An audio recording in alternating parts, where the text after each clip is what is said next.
Hello guys, it's Genevieve Tabili Norman. Itong yellow orchids ko guys, itinapat ko na lang talaga dito sa Amaryllis na maganda. Akala ko, lahat ng babae, makibulaklak tayo kasi mga babae tayo. Ito yung Christmas tree ko ngayon guys. Nag-DIY ako. Actually, ito yung topic ko. Akala ko, pag babae tayo, makibulaklak tayo.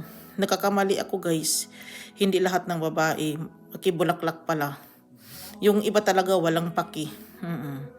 Ako talaga yung tipong babaeng hindi mabubuhay walang flowers, mga tanim-tanim. Hindi ko alam anong nangyayari. Tapos, itong yellow dito, orchids, bago ko lang to binili.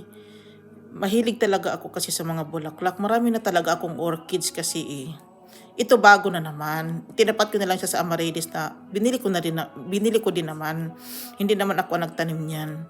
Kasi hindi talaga madaling magtanim. Pero nagtataka na lang ako. Ang dami palang ganito dito sa Sweden. Tapos, bibilihin mo guys. Parang affordable naman sa tingin ko. Hindi na lang ako mag-counts. Basta yung sa akin, wala naman akong anak. Hindi ko naman damihan. Basta, in my own understanding, makakabili na din ako kahit papaano. Kasi yung pira kasi nila dito, hindi piso yun. Krono yun. Kung tutuusin, mahal na yun. Siguro dahil lang sa gusto ko ang bahay maging maganda.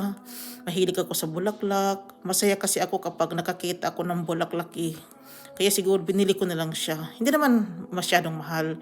Kasi common lang kasi dito guys eh. Itong orchids ko, itinapat ko dito sa Amaryllis. Pareho lang naman sila maganda eh. Mahilig talaga kasi ako sa bulaklak guys. Pero yung tag-focus ko yung yellow. Pero parang yung Amaryllis kasi ang mas maganda. Parang siya yung nag-Miss Universe. Siya yung naging winner instead dito. Depende kasi yan guys sa pagkabulaklak nila eh. Sometimes yung orchids maraming petals yun. Nabili ko siya ganyan lang kasi eh.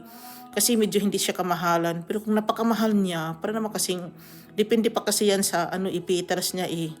Maraming problema ang mundo guys. Hindi madali ang buhay. You need to create. You need to be celebrating everyday your life sa mga pinagagawa mo. Kaya ito ang ginawa ko. Kaya naging masaya ako. Ganyan naman talaga ang buhay. Celebrate your life everyday. Guys, dito na lang ako. Maraming salamat. Bye.